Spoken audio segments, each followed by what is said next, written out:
Sa pagkakataong ito, partner, tayo ay mapalad dahil may makakausap po tayo sa ilan sa mga paksang may kinalaman po sa ating pang-araw-araw na buhay, lalo na mga nangyayari sa political landscape. No?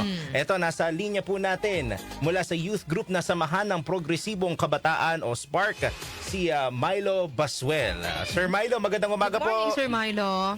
Maulang umaga po, Sir Daryl at Ma'am Darlene. Sana po lahat ng tagapakinig natin ay hindi naman nababaha masyado ngayong umaga. Ayun na nga. Nako, sabi ko nga minsan, sir, nabanggit ko kay partner Darlene, parang ang nangyayari sa Pilipinas may flood pero walang control. Puro bahalang. Puro bahalang. Anyway, sir, sa pauna ng ating conversation po ngayon, gaya nga po nung ni Ombudsman Chief Jesus Crispin Remulla, dun sa usapin po ng pagkakalaya po neto ni Senator Ramon Bong Revilla Jr., kayo po ba ay nagulat na nakapagpiyansa po yung dating senador? Mas yung word na gagamitin ko ay nakakadismaya na pinayagan ng Sandigan Bayan yung pag-grant ng bail para kay Senator Revilla. Hindi naman nakakapagtaka dahil kumbaga third time's the charm itong si Senator Revilla. Sa kailang beses nang pumasok at lumabas dahil sa korupsyon, nakalaya, nakasave. So, hindi nakakapagtaka na gagamitin ni Revilla lahat ng kakayahan niyang pampolitika para mawala sa pananagutan. Pero yung mas nakakapagtaka dito ay bakit hindi na-expect or bakit hindi nakitaan ng ombudsman na sasabihin ng korte na mahina ang kaso nila. Ibig sabihin nun, sa gano'n namin, kung ganito na lang lagi ang maging kalakaran na kailangan ng VIP escort, VIP witness, or iba pang mga personalidad para lang mapaganda yung kaso ng ombudsman, tapos at the end of the day, yung Sandigan Bayan, ibabasura, sasabihin there's no strong evidence right now, ay baka kailangan na maging transparent itong ombudsman. Ito po ang status ng mga kaso natin laban sa mga sinabi nating may ebidensya ng corruption. And the public will decide now, especially it will be able to provide information as to kung ano yung susunod na steps na kailangan gawin ng ombudsman para magawa naman niya yung trabaho niya at hindi lang puro talo yung mangyayari para kay Boying Remulla at sa staff niya. Nabanggit niyo po yung public disclosure, yung maging transparent po, ukol po dun sa mga kaso. Pero hindi po ba ito, Sir Milo, baka mamaya may mga magsasabi na baka ito ay pasok sa data privacy clause, magkaroon po ng issue ukol po sa data privacy? Actually, magandang tanong po yan. Pero kung nakikita natin, lagi ginagamit itong paglabag sa Data Privacy Act bilang way para mawalan ng transparency at accountability itong mga public officials natin. Pero alam naman natin, within the law, there are exceptions provided, particularly para sa malversation, sa graft, sa corruption, sa mga talagang paglabag sa tiwala na pinamimigay ng mamamayan sa mga public official. Kaya kung sa ganang ito ay tingnan natin na may mga ebidensya or mayroong mga witness testimony na nagpapakita na bagamat ito ay usually paglabag sa data privacy ay napakahalaga sa pagtukoy kung sino nga ba ang mga tunay na may sala dito sa issue ng corruption, ay dapat hindi na yun pagtakpan. In fact, mas maging handa itong ombudsman at iba pang mga investigator and prosecutor na gamitin ang ebidensyang ito para tunay ng makulong yung mga salarin sa korupsyon. Pa-follow up ko lang, Sir Milo, paano ba makakatulong yung pagiging transparent nung status ng mga pending draft cases laban po sa mga opisyal ng pamahalaan para ma-sure natin na bandang dulo ay hindi mababasura yung mga kaso? Kasi yung nakikita kasi natin over the past few weeks ay kapag nagpa-press conference itong ombudsman, sinasabi na lang yung mga pangalan na kung sino ang susunod na kakasuhan. Pero standard practice naman sa ibang branches ng prosecutoria, ng mga prosecutor at ng mga investigator na kapag kailangan ng publiko na malaman kung anong status, nilalahad naman nila. Yung pinaka-nakakita dito nung naglahad sila na kung sino ang mga ebidensya at kung sino yung mga kakasuhan nila noong kaso ng pagkamatay ni Divine Adili at ni Rene Baterbonia. Nahanapan ng paraan para sabihin sa publiko, ito po yung meron kaming ebidensya, ito po yung maaari naming kasuhan, ito po yung mga susunod na steps natin. Bakit hindi po yun kaya ng mga kasama natin sa ombudsman, lalo na sa mga particular cases against yung mga senators na bukod kay Senator Bong Revilla ay sangkot din or mayroong implication din sa flood control issues tulad ni Senators Escudero and Senator Villanueva. So, pag binuksan po ang information na to sa publiko, ibig sabihin po nun, we can hold them to account to remember and to continue pushing for these cases nang hindi nila nililimutan nor mahanapan nila ng paraan na maging weak ito. Kasi kung ibubukas sa publiko, edi mas may pressure na sa prosecutors, sa ombudsman, sa mga investigators, pati na rin sa korte na ayusin yung pagdedesisyon nila. Okay. Ngayon naman, Sir Milo, at one point, inamin din po ni Ombudsman Remulla na hindi nila ginagawang sandata ang mga kasong sinasampa kasi yung iba sinasabi nila na nagiging sandata raw to ng Ombudsman tapos nilink na to the administration that it's becoming a shield for them at itinataas daw po ng Ombudsman ang pamantayan ng reasonable certainty of conviction bago maghain ng kaso. Pero gaya nga na napag-usapan natin sa unang katanungan, napagbigyan niya po na ang bail petition ni dating Senador Revilla, hindi kaya may challenge rin sa naging case build-up po ng Tanod Bayan tungkol dito? Yes po.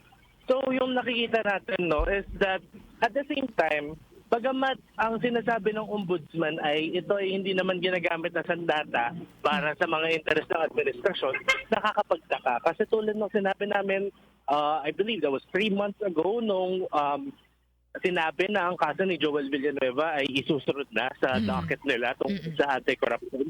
Pero biglang nung bumaliktad si Senator Villanueva sa mayorya ng Senado, biglang tumahimik yung kaso na to. Same for Mr. Escudero. So, ang sa amin ay, the burden of proof, alam naman ng mga abogado sa ombudsman, the burden of proof lies on them para sabihin na ang kanilang ginagawa ay nararapat na gawin at hindi lang dahil it is partisan or political bias. Kasi very coincidental parang hindi na nga coincidence yung ginagawa na tipong pinagtatakpan na yung mga kaso ng mga pwedeng gamitin ng administrasyon para sa kanilang mas malaking mga political interest rather than it being a truly genuine na paghahabol sa mga kurakot sa loob ng gobyerno. Kaya nakakapagtaka ito sa side ng ombudsman and that's why I think mas mahalaga itong public disclosure dahil it would be a way for them to prove talaga na sila ay tunay na independyente sa kanilang pag-iimbestiga at pagpo-prosecute at wala silang pinagtatakpan kung ano man yung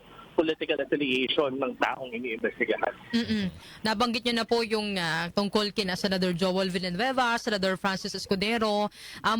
May si Senador Alan Peter Cayetano po, Sir Milo, ay very vocal in saying in the impeachment court na sila ay nasa minorya, ay iniisa-isa sa kaso. At kung titingnan nga naman, Senador Rodante Marcoleta ay may plunder plus graft cases. Si Senador Jingo Estrada naman, mayroon din kaparehong kinakaharap na kaso. Pero nabanggit niyo nga kanina, wala na po tayong balita tungkol po kina Senador Joel Villanueva at Senador Chis Escudero. May masasabi niyo ba, Sir Milo, na may basihan itong claims nga po ng minority?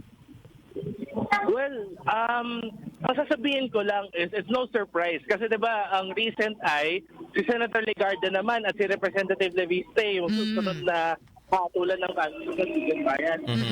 Hindi naman bago yung ginagamit yung mga sangay ng gobyerno, yung mga kaso para patahimikin or gamitin kontra sa karibal ng gobyerno. Pero hindi rin po dapat magmalinis din yung minorya. Kasi at the same time, they are using all of the procedural means. They have lahat ng pangkakaso nila para rin tamaan yung mga karibal nila sa politika. Particularly itong kay Senator Cayetano, pinapakita niya yung kanyang bias dito sa impeachment proceedings ay hindi na nakakapagtaka na sasabihin din ni Senator Cayetano yun. Dahil position at the administration now, more likely na gagamitin din niya itong mga procedure at itong mga kaso na to para mapigilan ang interest ng mga nasa kabilang banda sa politika niya. So, is there truth to it? It looks like mayroon talagang ginagawang paraan para supilin itong minorya. Pero hindi rin naman maaasahan itong minorya natin dahil clearly biased din siya dito sa iba namang proceedings ng gobyerno sa kasalukuyan. Ngayon naman po, Sir Milo, yung tungkol naman po sa prolonged delays, yung may babala po kayo na ang prolonged delay sa paglilitis po ng mga tiwaling personalidad sa pamahalaan, sisira po sa tiwala ng publiko sa administrasyon ng Anti-Corruption Crusade. Kaso, on the other side of things, last Monday lang binanggit po ng Pangulo sa kanyang ikalimang SONA na inihahanda na nga raw po yung mga kaso, lalo na doon sa dating House Speaker, bilang commitment na mapanagot ang mga sangkot sa anomalya. Your thoughts about this, Sir Milo? Yung iniisip namin ay isang taon na noong unang nagbabala itong Pangulo natin tungkol sa malakihang korupsyon sa loob ng hanay ng gobyerno. And sige, admirable naman na mayroong mga kasong sinasampa sa mga kurakot sa loob ng gobyerno.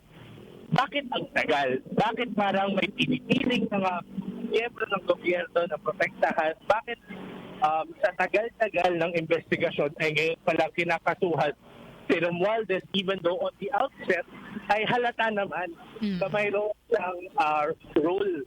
Baka nga siya pa nga ang mastermind dito sa flood control corruption issue sa House. So, isang taon ng paghihintay, siyempre, mapuburyo dyan yung mga mamamayan. Kasi ibig sabihin nun, isang taon mong hindi ginawa yung trabaho mo or dinagay mong dinagay para sa mga interest na hindi natin alam. Kaya we are also calling for the public disclosure on the side of the Ombudsman, but we're also calling on the administration in general na ayusin nila. Ang sinabi nga natin during Monday, mahiya naman sila sa mga mamamayan nila. Dahil baka sila pa ang mas kumikilos kontra sa korupsyon kaysa sa mga naatasan, may mandato na investigahan at i-prosecute sila. Sir Milo, balikan ko lang yung tungkol po doon sa kay dating Senador Bong Revilla, no? Kasi naging pahayag po ng Ombudsman ni Jesus Crispin Remulla na may nagtrabaho para sa approval ng petition to bail ni dating Senador Bong Revilla. Ano po ang inyong masasabi dito, Sir Milo? Well, sa tingin ko po hindi naman bago na may mga quote-unquote tinatrabaho para makaulit yung kaso ng bail. This isn't the first time din naman na nakahanap ng paraan ang mga senador na sangkot sa korupsyon ng procedural or kung kaya lack of evidence na hanapan ng kaso para mapalaya sila. It's not a new phenomenon. Hindi tayo nagtataka dito. Pero ang mas iniisip natin ay kung naghihigpit talaga itong administrasyon ay dapat na expect na to in the first place. Actually, yung sinabi nga ni Ombudsman Remulla ay inaasahan na niya na talaga pagbibigyan ng bail ng Sandigan Bayan para kay Revilla. So ang tanong natin dyan ay bakit hindi ito irunahan or bakit kung evidensyang sinabit in the first place unang nagkakaroon ng arraignment at yung proceedings na yun, bakit hindi pa mas tinibayan para ma-avoid itong issue na to? Kasi ngayon, ang isang alam naman natin ay nasasangkot sa korupsyon, malaya na ulit. And isang malaking sampal sa mukha ng taong bayan na pinapangako na napakatagal na panahon na hindi sila makukurakutan muli ng mga nakaupo sa pwesto sa gobyerno nila. Sige po. Ngayon naman, Sir Milo, dako naman tayo sa iba pang mga paksa na mainit at nabanggit din naman po ito lalo na nung nakaraang Monday sa SONA. Unahin na natin yung posisyon po ninyo at saka ng Spark sa Pax Silica sa pansamantalang pagkakaunsyami po nung taas sa sahod po na 85 pesos daily wage at kamusta po para sa inyo yung nagiging takbo ng impeachment trial ng pangalawang Pangulo, sir? Nako, mga ma'am at sir, marami-rami akong masasabi tungkol dyan sa tatlong paksan yan.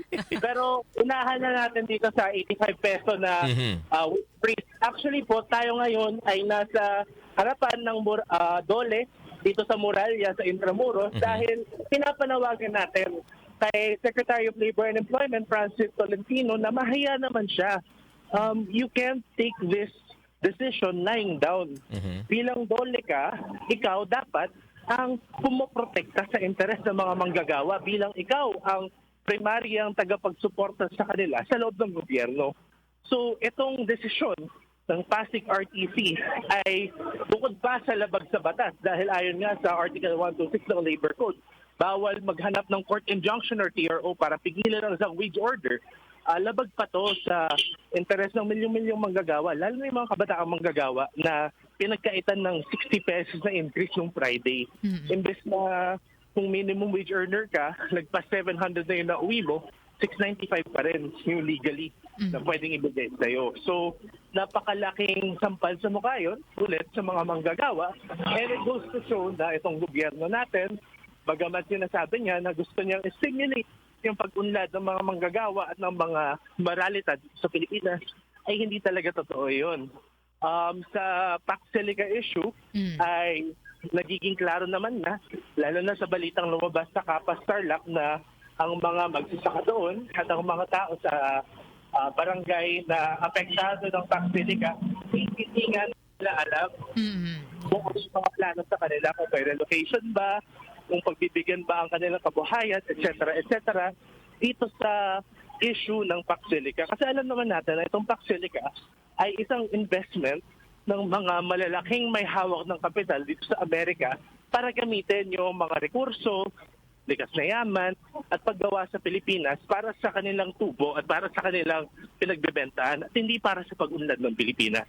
It's not very clear now, and I don't think it will be ever very clear kung paano tunay na tutulungan ng Pax Silica itong ekonomiya ng Pilipinas.